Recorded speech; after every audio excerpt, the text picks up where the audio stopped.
Hello, I'm conducting a series of conversations out here to show the people back home what's going on and what the views are out here. We're here in the European Parliament in Brussels, and I'm here with a colleague of mine. We were both elected as UKIP MEPs, and we still serve in the EFDD group, but we've both left the party now, I to the Libertarians, Patrick to the SDP.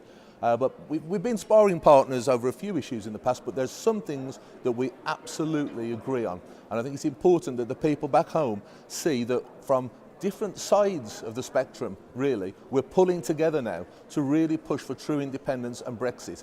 So I'd like to introduce Patrick O'Flynn to you. He's going to say a few words and we'll get into conversation. And then please do share this video around. Let people see that there is no division over the principle of Brexit and independence, none whatsoever. We can all come together and push this home.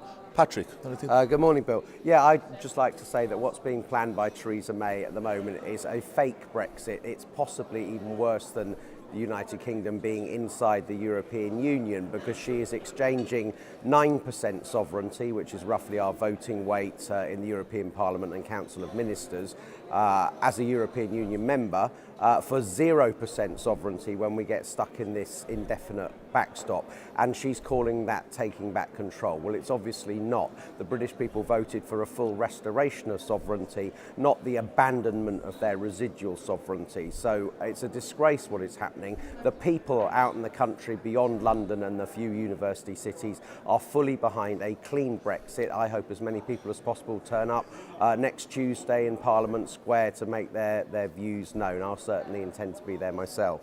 Yeah, well, myself, Patrick and Stephen Wolfe will be there, along with many others, I hope, and many of you will come and join us. We're going to calmly, peacefully, democratically express the positions that we believe the British people hold.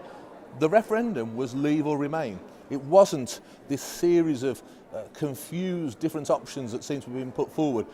I've got the opinion that actually this has been done on purpose to try and create a situation where we end up being sucked back in. Well, I'm not one who tends to be a conspiracy theorist, but on this issue I think there has been a conspiracy among the very closely interconnected European political establishment, which alas now encompasses the British government. They're planning such a form of a kind of zombie EU membership. It's like we voted to leave the prison and we were marched off the wing. We saw the prison gates swing open and the great freedom outside. And then we were turned down a corridor and we're going to be put in solitary confinement on a diet of bread and water. And the only way out in this scheme that May and the EU have concocted is for us to beg to go back on the wing. And I think that is the plan. It's all set up to force us to have a rejoin campaign in a couple of years' time.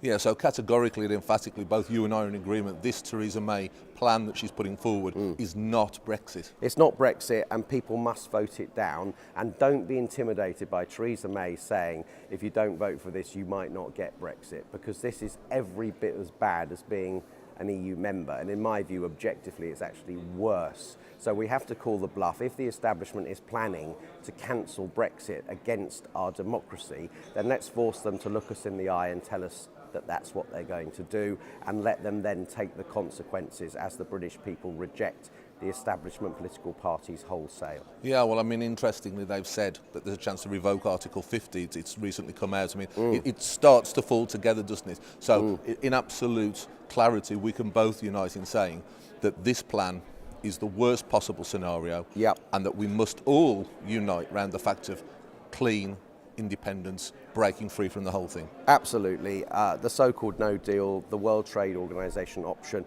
saves us a heap of money and gives us back all our sovereignty. And anyone who's got faith in our great country and its people knows we can prosper as a free, independent, sovereign country like the vast majority of countries in the world do.